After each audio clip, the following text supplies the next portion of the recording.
안녕하세요, 원지입니다. 고요함 속의 고요함은 참다운 고요함이 아니니 분주한 속에서 고요함을 얻을 수 있어야만 비로소 본성의 참된 경지에 이르게 될 것이다. 즐거움 속에서의 즐거움은 참된 즐거움이 아니니 괴로움 속에서 즐거움을 얻을 수 있어야만 비로소 마음의 참된 깃들을 볼 수 있는 것이다. 방금 전해드린 말씀은 책임담의 한 글귀인데요. 온전한 나로 산다는 것은 이런 것이 아닐까요? 한국의 대표적인 글로벌 아이돌인 BTS와 함께 미국 빌보드 음원 순위에 또 들어가는 글로벌 아이돌로서 블랙핑크라는 그룹이 있습니다. 유튜브 채널 구독자가 무려 6,400만 명이기도 하고 또한 2021년에는 아시아에서 가장 영향력 있는 백인에 선정되기도 한 그룹입니다. 그런데 저는 블랙핑크의 이 전 세계적인 인지도라든가 인기와는 별개로 블랙핑크에 그다지 관심이 없었습니다. 왜냐하면은 제가 음악을 듣는 것을 좋아하긴 하지만은 블랙핑크의 음악이 저의 취향이 아니었던 이유 때문이었습니다. 그렇게 블랙핑크의 노래를 제 음악 리스트에 올려놓지도 않았습니다. 그러다 어느 날 저는 블랙핑크의 다큐멘터리 라이트 업 더 스카이라는 걸 한번 보게 되었습니다. 다큐의 내용은 뭐냐면은 블랙핑크의 결성 과정이라든가 각 멤버들의 출생 배경 아니면 음악적 기질, 휴식기 때 그들이 지내는 일상, 그리고 전 세계 팬들이 환호하는 모습과 함께 무대 위에서의 공연 장면들로 그렇게 압축된 다큐멘터리였습니다. 블랙핑크의 팬들이라면 물론 이제 각 멤버들의 일상생활과 개별 인터뷰를 보면서 많이 좋아했을 겁니다. 하지만 제가 팬심이 없어서 그랬는지 다큐를 시청하면서도 제가 눈여겨보게 된 것은 그들의 화려한 성공이 조명된 핑크빛이 아니라 그들이 고난처럼 회고했던 연습생 시절의 블랙빛이었습니다. 그 어두운 블랙빛을 보면서 저는 저들이 글로벌 아이돌이라는 스타라기보다는 여러 고난들을 치러내면서 성장하는 사람들로 보였습니다. 지금에야 연예계 기사에 대부분 댓글창은 막혀 있습니다. 하지만 과거에 연예인들의 뉴스 기사에는 그들이 벌어들이는 엄청난 수익과 막대한 인기를 부러워하는 그런 댓글들이 종종 달렸습니다. 그러면서도 무슨 억하심정인지 연예인들에 대한 근거 없는 악성의 평가들과 소문들이 속출하기도 했습니다. 대중의 관심을 받는다는 것은 동시에 대중의 근거 없는 미움마저도 감내해야 한다는 현실의 상황을 보여준 것이었습니다. 그러한 결과로서 몇 해 전 그 미움을 견디다 못해 몇몇 소녀 연예인들이 자살을 하기도 했습니다. 그런 악성 댓글들을 보면서 제가 곰곰이 생각했던 것은 연예인들이 성공하게 된 배경에 대한 사람들의 질투와 오해였던 것 같습니다. 누군가는 얼굴이 예뻐서, 또 누군가는 부모가 지원을 해줘서, 또 누군가는 회사를 잘 만나서 그렇게 어린 나이에 엄청난 인기를 누리고 있고 또한 막대한 돈을 벌게 되었다는 그런 질투 어린 시선들이었습니다. 사람들에게 많은 관심과 사랑을 받고 또한 온갖 좋은 옷을 입으면서 또한 좋은 대접을 받고 좋은 숙소에서 지내는 모습은 물론 사람들의 부러움을 살 만한 일이었습니다. 하지만 제가 보기에 이것은 순전히 겉으로 드러난 핑크빛일 뿐입니다. 저는 연예인들이 그렇게 데뷔 후 짧은 시간 뒤에 성공하게 된 배경에 그들의 선천적인 조건과 행운만이 있다고 보지 않습니다. 물론 사실관계로 따지고 보자면 블랙핑크는 데뷔한 지 2주 만에 지상파 음악 프로그램에서 1위를 차지했습니다. 그 누군가는 영향력이 막대한 회사의 도움을 받아서 그렇게 손쉽게 1위를 차지했다고 생각할지도 모르겠습니다. 그리고 그 블랙핑크가 아무런 장애 없이 성공 가도를 달리기만 한 것으로 보일 수도 있을 겁니다. 하지만 사실로 살펴보자면은 그들이 음악방송에서 1위를 차지하기 전에 블랙핑크로 데뷔하기 위해 평균 7년의 혹독한 연습생 생활을 거쳐야만 했습니다. 하지만 다큐를 보면서 저는 블랙핑크가 음악 프로그램에서 1위를 차지했다는 어떤 감격적인 사실보다는 블랙빛으로 암울했던 연습생 기간이 오히려 눈에 들어오게 되었습니다. 블랙핑크는 처음에 9명으로 연습생 생활을 시작했습니다. 모두들 성공의 열망을 품고 연습 생활에 들어갔을 겁니다. 하지만 그들에게 주어진 휴식 시간은 2주에 단 하루였습니다. 한 달에 단 이틀 뿐이었던 겁니다. 그렇게 한 달에 28일 동안에는 매일 14시간의 트레이닝을 받아야 했습니다. 춤과 노래, 발성, 학습, 외국어 등등의 수업을 끊임없이 받아야 했고 매달 창작의 결과물들을 내서 회사 프로듀서들에게 이제 평가받아야만 했습니다. 회사에서 연습하기도 모자란 시간이었기 때문에 집에 갈 여유조차도 없었습니다. 그렇게 적정한 휴식 시간조차도 없는 연습생 생활이 힘들어서 몇몇 친구들은 부모님과 통화하면서 울기도 했습니다. 또래의 다른 평범한 친구들은 학교를 다니면서 친구들과 추억이나 경험을 쌓는데 이 친구들은 각자의 창작물에 대한 회사 측에서의 월말 평가에 따라서 연습생 신분에서 하나둘씩 방출되는 까닭에 극심한 스트레스를 받고 있었습니다. 그렇게 회사로부터 이제 저조한 평가를 받고 떠나가는 연습생 친구를 배웅하면서 같이 부둥켜 안고 울다가도 곧바로 이제 오전 트레이닝 시간을 가져야만 했던 겁니다. 가족과 떨어진 외로움, 평가에 대한 압박, 자기 개발과 능력 부족에 대한 스트레스, 자신 또한 회사에서 방출될지도 모른다는 두려움. 제가 보기에 이런 것들은 기껏해 18살 되는 소녀들이 치러내야만 하기에는 너무 가혹한 체험들이었습니다.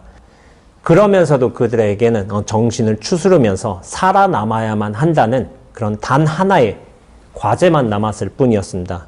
그런데 생각해 보십시오. 저 연습생 기간이 무려 7년입니다. 저 7년을 그 누가 쉽게 견뎌낼 수 있겠습니까? 그러나 사실대로 돌이켜보자면 이뿐만도 아닙니다. 이들이 그처럼 혹독하게 치러낸 연습생 과정 이전에도 또 다른 형태로서의 연습 기간이 또한 있었습니다. 제가 알기로 대형 기획사에 연습생으로 들어오는 친구들의 경우는 단지 연예인으로서의 소질이나 가능성만으로 선발되는 경우는 거의 없습니다. 이미 연예인으로서의 자질이 충분하게 갖춰져 있고 그 능력이 개발되고 이미 발현된 친구들이 연습생으로 선발되어서 오는 겁니다. 기획사에서 연습생으로 들어오기 이전부터 이미 서너 살 때부터 자신들의 특기에 따라 춤을 따라서 배웠고 비슷한 나이에 또한 노래도 배웠습니다. 그들이 연습생으로 선발되기 이전에도 말하자면 10년 정도의 자발적인 노력과 연습 기간이 또한 있었던 겁니다. 이렇게 보자면은 블랙핑크가 지상파 음악 프로그램에서 1위를 하게 된 데에는 2주만의 시간이 필요했던 게 아닙니다. 체계적으로 트레이닝을 받아온 기획사 시스템에서의 혹독한 7년만이 필요했던 것도 아닙니다. 태어남으로부터 시작된 그 익힘의 시간으로서 어떻게 보면 삶 전체가 필요했던 겁니다. 음악방송 1위를 하게 된 데에는 그 껍질과 같은 2주만 보면 안 됩니다. 저 결과를 이루어내기 위해서 그들이 치러내야만 했던 고통과 두려움, 아이돌로서 자질을 갖추기 위한 끈질긴 노력과 땀도 같이 보아야 한다는 겁니다. 저 성공만 본다면은 그 누군가는 저들이 물어서 악플을 달 수도 있을 겁니다.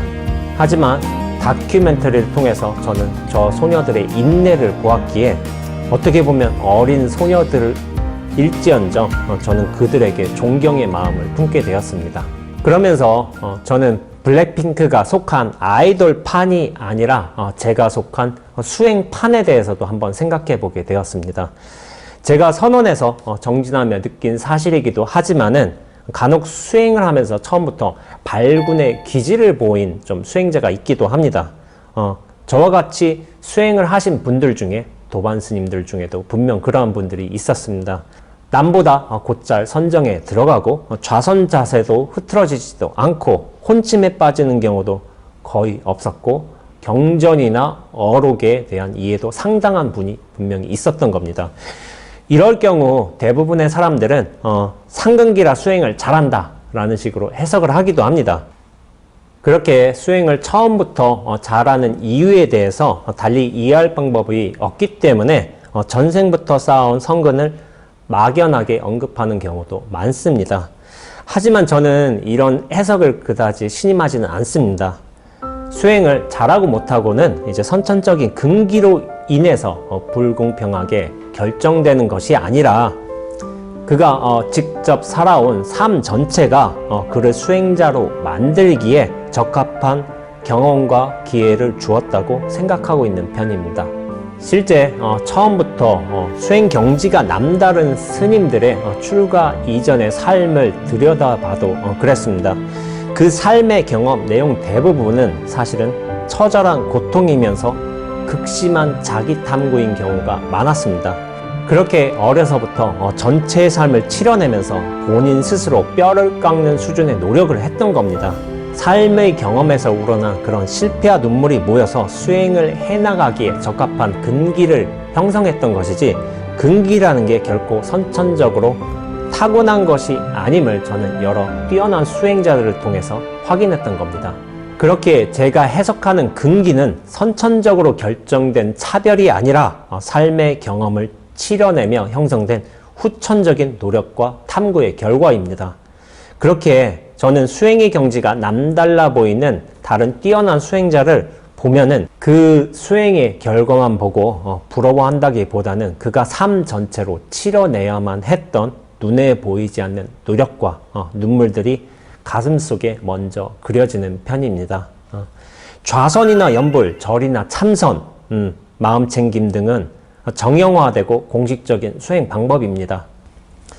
하지만 오직 이러한 것들만이 수행인 것만은 아닙니다. 이런 체계화된 수행에 앞서서 우리가 한 인간으로서 겪어야 했던 경험과 노력, 실패와 좌절 또한 여실한 수행입니다.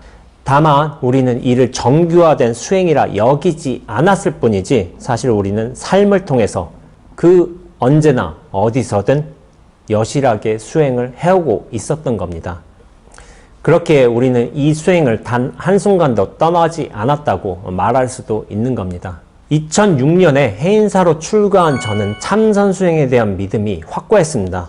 그래서 온 생을 참선해서 수행하신 분을 스승으로 모시리라는 원력을 세웠습니다. 그 원력이 이어진 인연 때문인지 저는 전 해인사 방장이자 조계종 종정이시기도 하셨던 법자전자 스님을 은사 스님으로 모시고 수행을 배워갈 수 있었습니다. 행자 때부터 저는 방장시자로 차출이 되어서 어르신을 가까이 모실 수 있었습니다. 비록 행자 신분이기는 했지만은 공부하다가 제가 궁금한 게 있으면 어르신께 가서 당당하게 묻기도 했습니다. 그렇게 뚜렷한 자신감으로 공부를 해나갔습니다. 이렇게 수행의 가치에 대한 견고한 믿음을 바탕으로 해서 수자로서의 신념 또한 대단했던 것 같습니다. 무엇이 수행이고 무엇이 수행이 아니며 어떤 수행자가 올바르고 어떤 수행자가 틀렸는지에 대한 분별도 확고했던 것 같습니다. 그런데 이상한 일이 벌어졌습니다. 제가 선원에서 몇 년 동안 수행을 꾸준히 해나가면서 오히려 이 선원 수행자라는 자부심이나 당당함이라는 게 점점 좀 엷어지는 것이었습니다. 수행 초기에는 이 수자의 삶이라는 게 진리를 찾아가는 숭고한 삶이라는 믿음이 굉장히 강했던 것 같습니다. 그런데 수행을 해나갈수록 내가 수자다라는 이 견고한 자부심이라든지 믿음이 계속 엷어져만 가는 겁니다.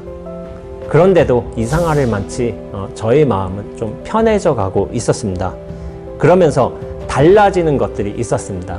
그게 뭐냐면은 다른 사람들의 삶이 그 평범한 말이며 표정, 행동이 점차로 뚜렷하게 보이기 시작하는 겁니다. 이전에는 수행이라는 것의 의미가 명백하게 정해져 있어서 그 누가 용맹정진을 많이 했으며 누가 안거를 많이 났으며 누가 좌선시간에 졸지 않았는가가 수행의 기준이었다면은 나중에는 그 누가 자유롭게 사는가가 저에게 있어서 수행의 기준이 되어버린 것입니다. 수자라고 해서 스님이라고 해서 불교인이라고 해서 더 눈에 들어온 것도 아닙니다. 비록 정식 수행의 과정을 거치지 않았다 하더라도 편안한 모습과 마음을 하고 있는 그런 평범한 사람들의 여실한 모습들도 오히려 제 시선 속으로 깊숙하게 들어오기 시작했던 겁니다. 과연 선원의 수자들만 수행을 하고 있는 걸까요? 저 스스로도 20여 안거를 낳은 수자이긴 하지만은 저는 결코 그렇게 생각하지는 않습니다. 수자가 수행한 것도 아니고 스님이 수행한 것도 아니고 불교인이 수행하는 것도 아닙니다. 사람이라면 이미 그 누군가나 수행을 하고 있는 겁니다. 이 모든 평범한 사람들도 자기만의 삶을 살면서 이 삶에서 벌어지는 모든 경계를 대상으로 수행을 해왔다는 사실이 점차 명백한 사실로서 저의 가슴 안으로 벅차게 들어오기 시작했던 겁니다. 과연 블랙핑크가 세상에서의 인기와 성공만을 위한 그런 세속적인 가치만을 지향하는 연예인이라고만 말할 수 있을까요? 아닙니다. 그들이 알든 모르든 블랙핑크도 이미 삶으로서 여실하게 수행을 해오고 있었습니다. 고통으로부터 괴로워 몸부림치고 그러면서도 끊임없이 자기 단련을 반복하고 그 오랜 시간 경험을 견뎌내는 그 모든 과정들이 정형화된 형태로서의 수행이 아닐지언정 그들 역시 이미 삶 전체로 수행해 오고 있었던 겁니다. 자기 자신을 돌이켜보고 단련해 가면서 완성해 가고 또 비워내는 과정으로서 알든 모르든 그것은 이미 수행입니다. 비단 세상에서의 블랙핑크만도 아니고 선원에서의 수자만도 아닙니다. 세상의 그 모든 사람들이 눈앞이라는 삶의 거대한 터전에서 각자의 인연과 경계에 맞게끔 여러 가지 형태로서의 다양한 모습의 수행을 해오고 있었던 겁니다. 그들은 그것을 모른다. 그러나 이미 그것을 하고 있다. 이 글귀는 제가 대학을 다니면서 종종 노트에 적어놨던 글귀였습니다. 그러면서 저는 이 문장에서 과연 그것이 무엇일까를 끈질기게 탐구해왔던 것 같습니다. 물론 마음만 먹었다면 저는 그것이 무엇인지를 명확한 답을 그렇게 서둘러 내릴 수도 있었을 것 같습니다. 하지만 그러지를 않았습니다. 답을 손쉽게 결론 내리게 된다면은 제가 알 수 없는 그 무언가를 놓칠 수도 있다는 저 스스로의 직감이 있었기 때문에 답을 내리지 않았습니다. 절집 안에서든 밖에서는 저는 계속해서 그것을 찾아왔던 것 같습니다. 그것이 뭘까? 과연 사람들은 무언가를 하고 있었던 것일까? 여실히 하면서도 한 줄 모르는 그게 과연 뭘까에 대한 의심을 계속 키워왔습니다.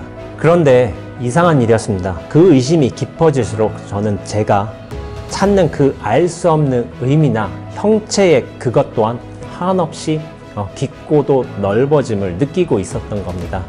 그러다 어느 순간 온 우주를 향해서 광대하게 뻗어나갈 정도로 그것이 애초부터 무량광변한 것임을 알게 되었습니다. 그리하여 지금에는 결코 답 없는 답으로서 이렇게 말을 한다고 해도 아무런 지장이 없음을 스스로 확신하기도 했습니다. 그들은 수행을 모른다. 그러나 이미 수행을 하고 있다.